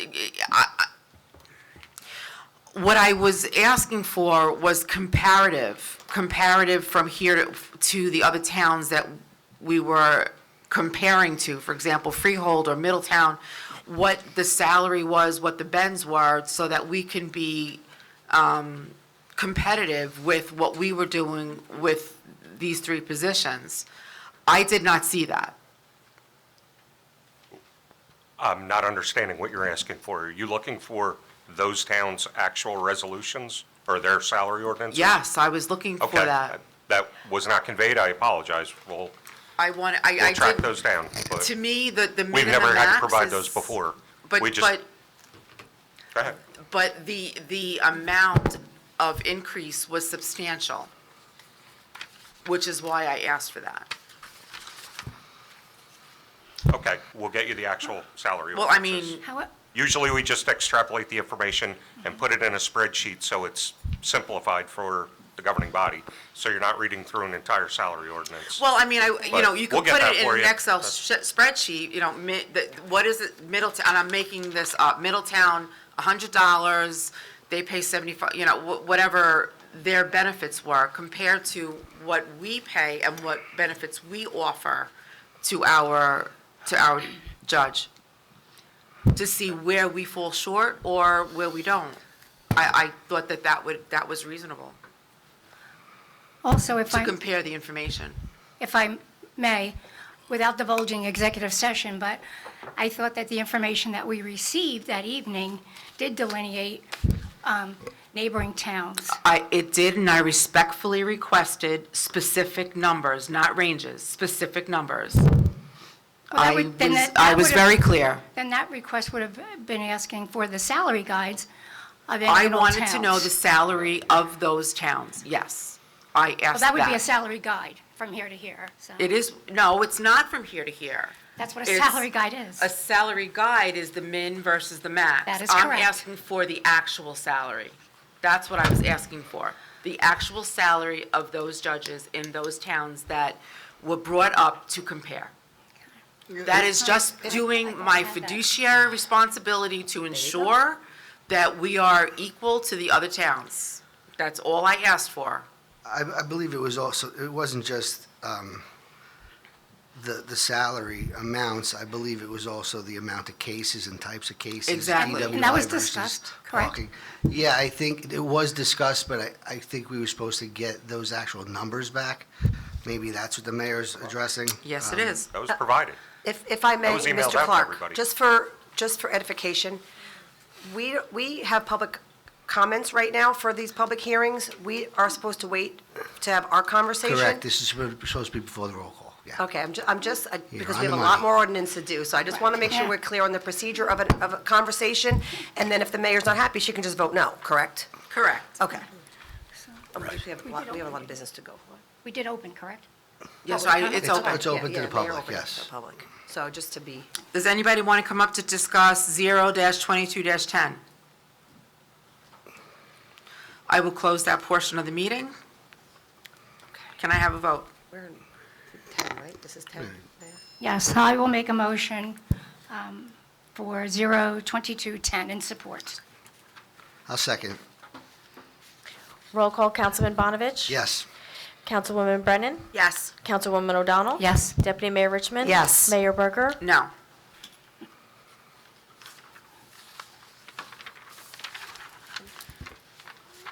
Mayor, the next two ordinances, number 11 and 12, we're requesting to be carried to the next scheduled meeting. It's based on legal recommendations from Joe Clark and Andy Bayer. Okay. So we're going on to introduction, is that correct? We go on to the budget then? I think we had two introductions, Mayor. Introduction. Oh, we have a couple of introductions, actually. Oh, 0-22-13? Yep. All the way to 17.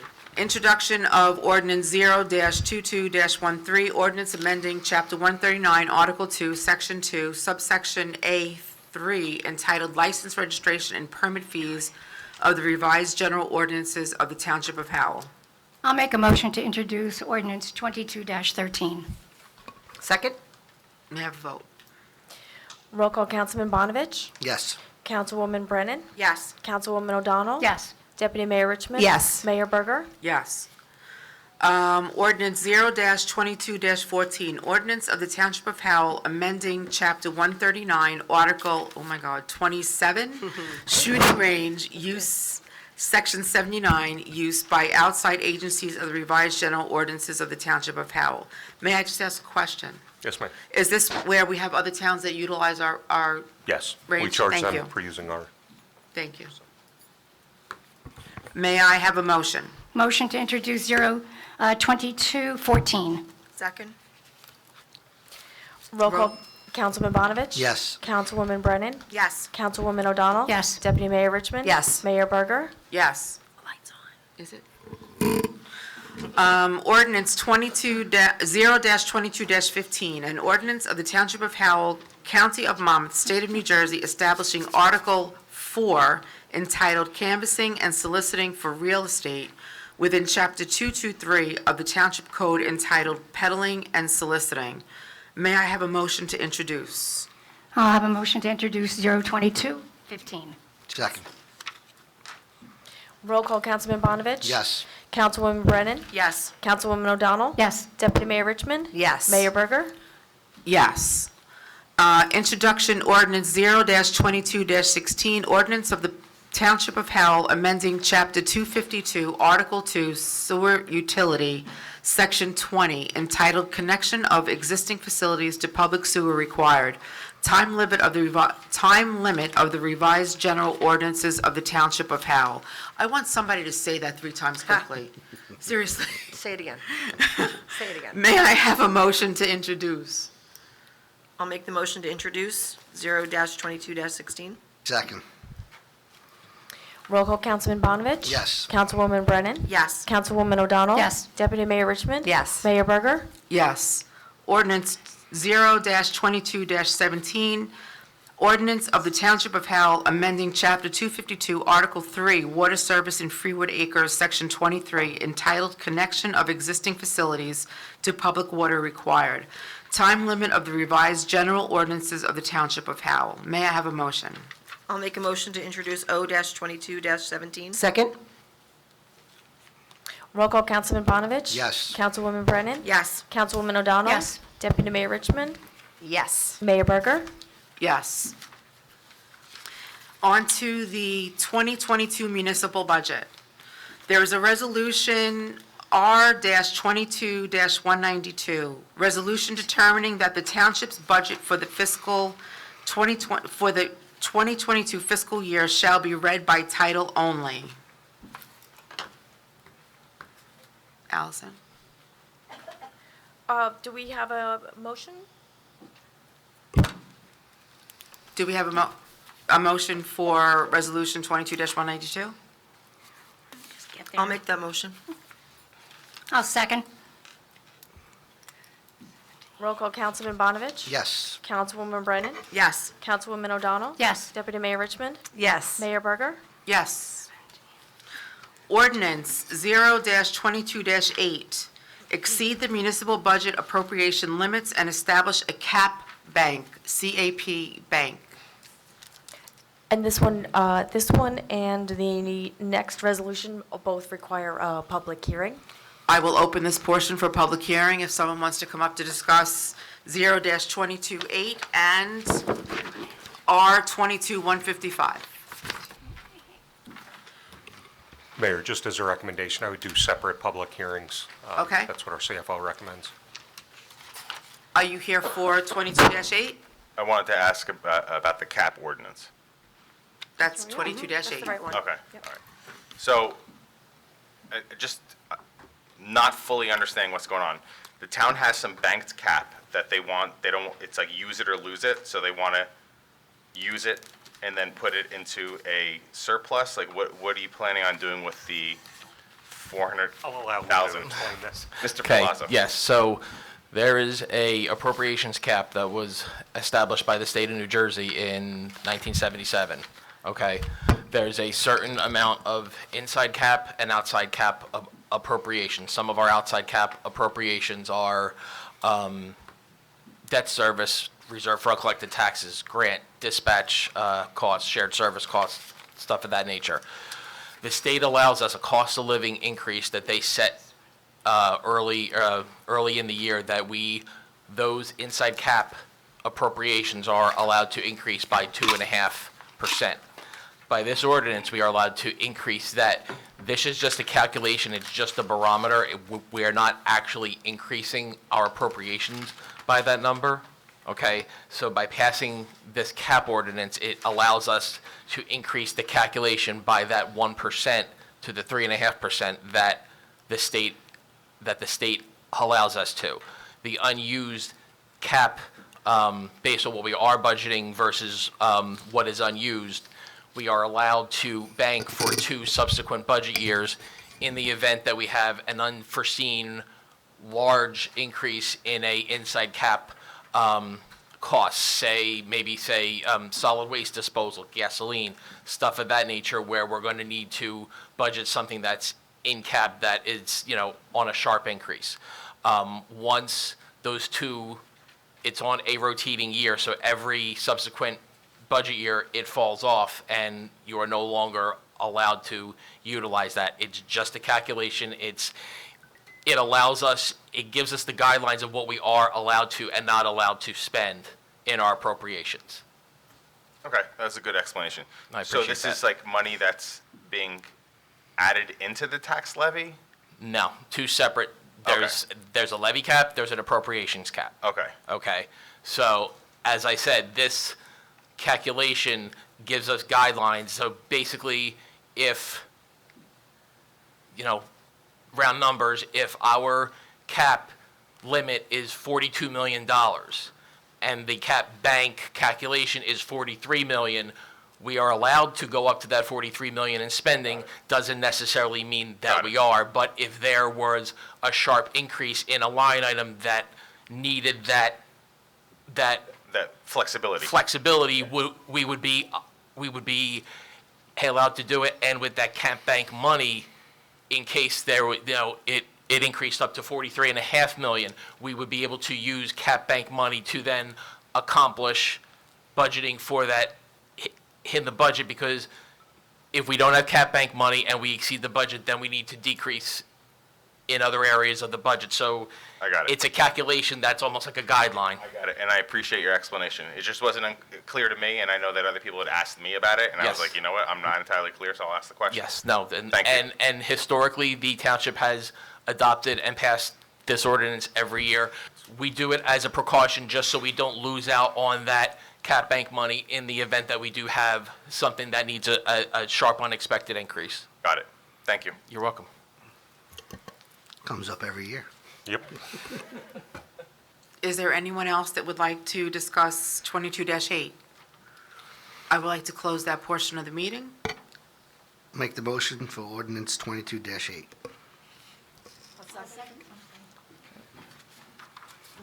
Roll call, Councilman Bonovich? Yes. Councilwoman Brennan? Yes. Councilwoman O'Donnell? Yes.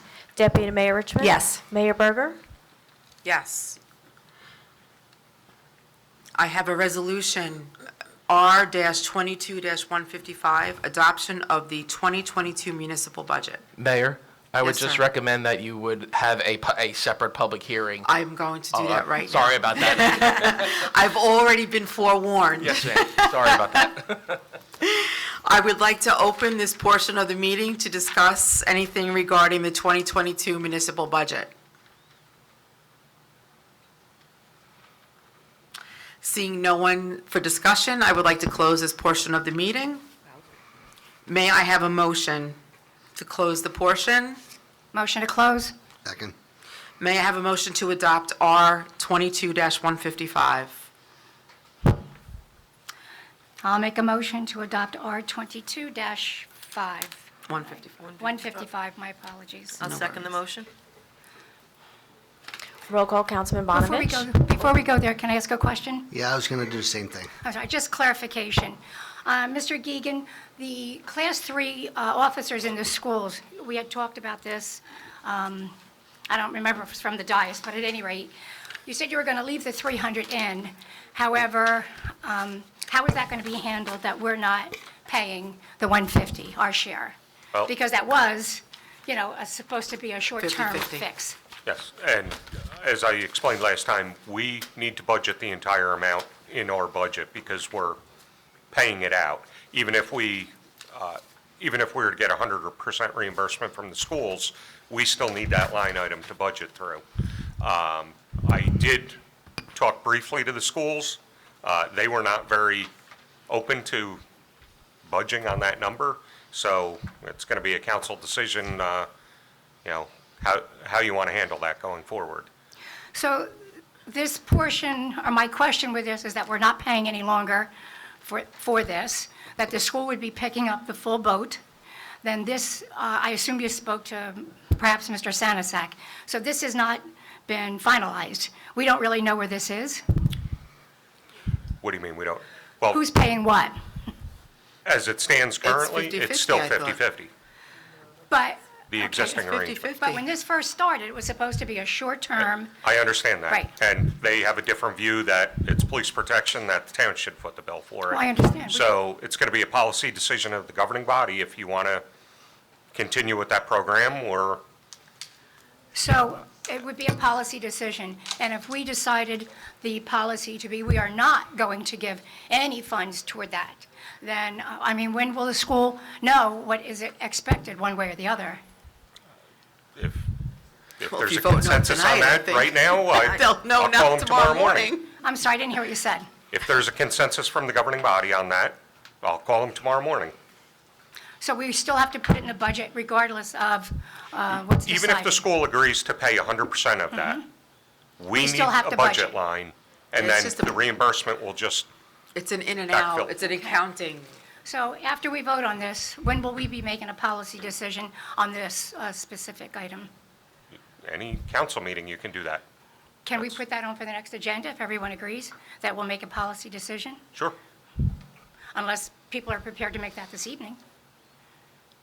I am prepared. I don't know about the rest of the council, but I'm not going to change this budget in this vote.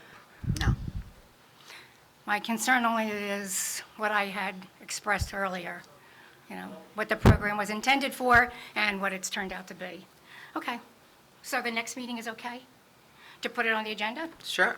Okay, thank you. If we could have that, and we could get a little bit more information about the impact that it has on the schools as well, because their budgeting process is very different from ours. Sure. And their allowance to go up to a cap or their maximum, I'm sorry, I should say. So I think that there's more to that discussion, in my opinion. So if we could just, maybe, if I could just send you some questions to get some information. Sure. And if you'd like, I would recommend extending the invitation to Mr. Isola and Mr. Sanasak to I come to would the next appreciate meeting. that. That would be great. And could you also add, what the police officers have done for the schools while they're in the schools? Sure. And also the beginning of the program, what the thoughts were on that and how we were supposed to be dealing with it.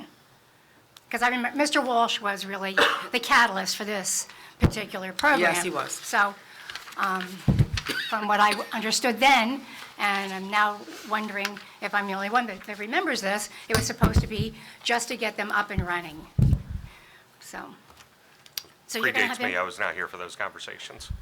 Okay, well, no, I'm just sharing with you that what I was told and what I went through sitting on the dais. And I conveyed that when I met with school representatives as well. So the meeting with the school representatives will be held with whom? Who's going to have this meeting? We could have it at the next council meeting. You asked to have it at the next council meeting a minute ago. Okay, so you're going to bring, very good, okay.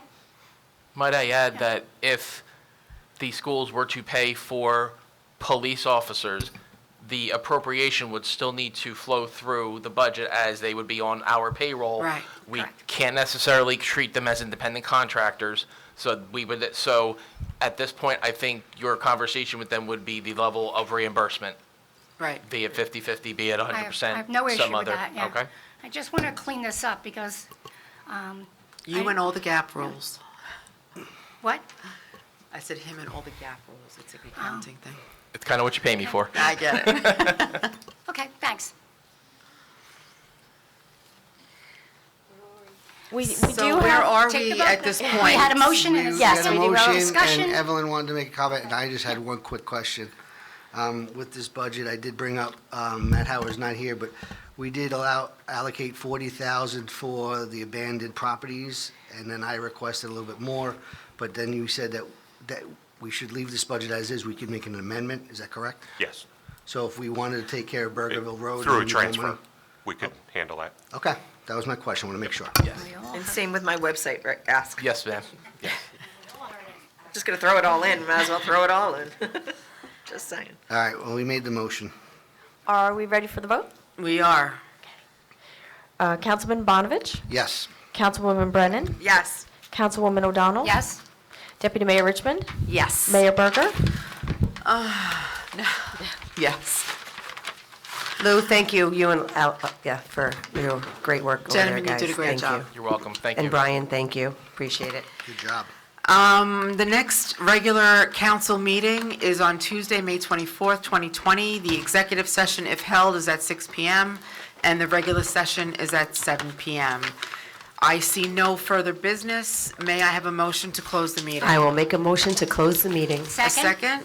All in favor? Aye. Thank you, everyone. Have a great evening. Thank you. Have a wonderful evening.